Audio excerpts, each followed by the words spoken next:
Hello बच्चों, let's read this question. The question says right true और false. हमें ये नीचे स्टेटमेंट दे रखे हैं और हमें बताना है कि इसमें स्टेटमेंट ये ट्रू है या फॉल्स है। स्टेटमेंट क्या दे रखी है कि living in a certain geographical area of a country में increase one's chance of developing a particular type of cancer. तो यहाँ पे कह रहे हैं कि अगर किसी हम particular geographical area of country में रह रहे हैं तो वो क्या करता है, इंक्रीज कर देता है चांस ऑफ डेवलपिंग कैंसर का। किसी पर्टिकुलर टाइप का कैंसर में उसमें चांसेस बढ़ जाते हैं। But it's not the true statement, क्योंकि ये जरूरी ही नहीं है। अगर बाकी फैक्टर्स उसके साथ नहीं मिलते हैं तो किसी पर्टिकुलर ज्योग्राफिकल एरिया के अंदर अगर कंट्री में हम रहते हैं तो हमें कैंसर होगा ही होगा, ये इट्स नॉट श्योर। तो सबसे पहले हम बात करेंगे अपने की कॉन्सेप्ट की कॉन्सेप्ट की। तो यहाँ बात हो रही है कैंसर की। तो अब यहाँ पे बात हो रही है कैंसर की। एंड कैंसर आपका क्या है? कैंसर में अगर हम बात करते हैं कि कैसे कैंसरस ये डिजीज होती है, तो यहाँ पे अगर हम बात करते हैं तो जो करंट रिसर्च थी हमारी, करंट रिसर्च साइंटिस्ट होते हैं हमेशा जो है वो रिसर्च करते रहते हैं, न्यू जो उसमें न्यू सजेशंस वो देते हैं। तो उन्होंने क्या किया, कर सुजेस्ट दैट कि जो एनवायरमेंटल फैक्टर्स होते हैं हमारे, एनवायरमेंटल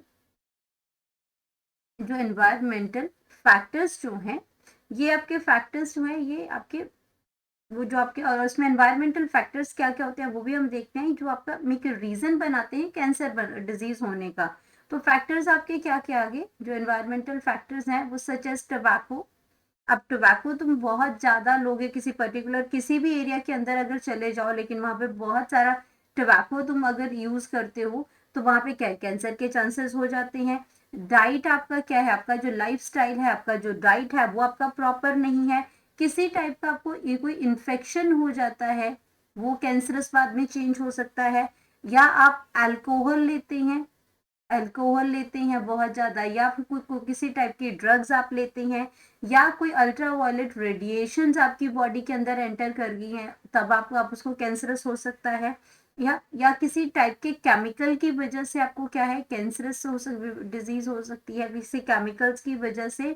और यहाँ पे अगर हम बात करते हैं, और इसमें सबसे ज्यादा क्या है, chemicals are most important then chemicals are most important, ये सारी चीजें क्या है, मोस्ट इम्पॉर्टेंट फैक्टर्स हैं, मोस्ट इम्पॉर्टेंट फैक्टर्स हैं, important then genetic factors, then genetic factors. तो जेनेटिक फैक्टर से भी ज्यादा इंपॉर्टेंट है। अगर इन सारी चीजों को हम हमारा क्या है, ये सारा क्या इंक्लूड कर रहा है, ये लाइफस्टाइल इंक्लूड कर रहा है, आप कैसा डाइट ले रहे हैं, बहुत ऑयली है, फैटी है, बहुत बहुत ज्यादा यूज कर रहे हैं, टोबैको को कर रहे हैं, कोई इन्फेक्शन आपकी बॉडी में हो गया है, या कोई रेडिएशन की वजह से या केमिकल की वजह से, ये इंपॉर्टेंट फैक्टर्स हैं जो कैंसर करते हैं। और उससे भी इंपॉर्टेंट ये जेनेटिक फैक्टर से भी आपका, तो ये आपके जेनेटिक फैक्टर से भी ज्यादा इंपॉर्टेंट फैक्टर्स हैं जो कि क्या करते हैं, कैंसर को डेवलप करने में ये आपका रिस्पॉन्सिबल होते हैं।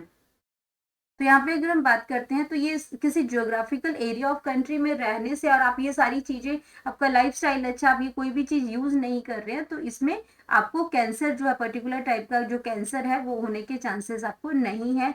तो यहाँ पे अगर हम अपना करेक्ट आंसर करते हैं, करेक्ट आंसर, तो करेक्ट आंसर हमारा आ जाएगा, ये स्टेटमेंट हमारी फॉल्स है।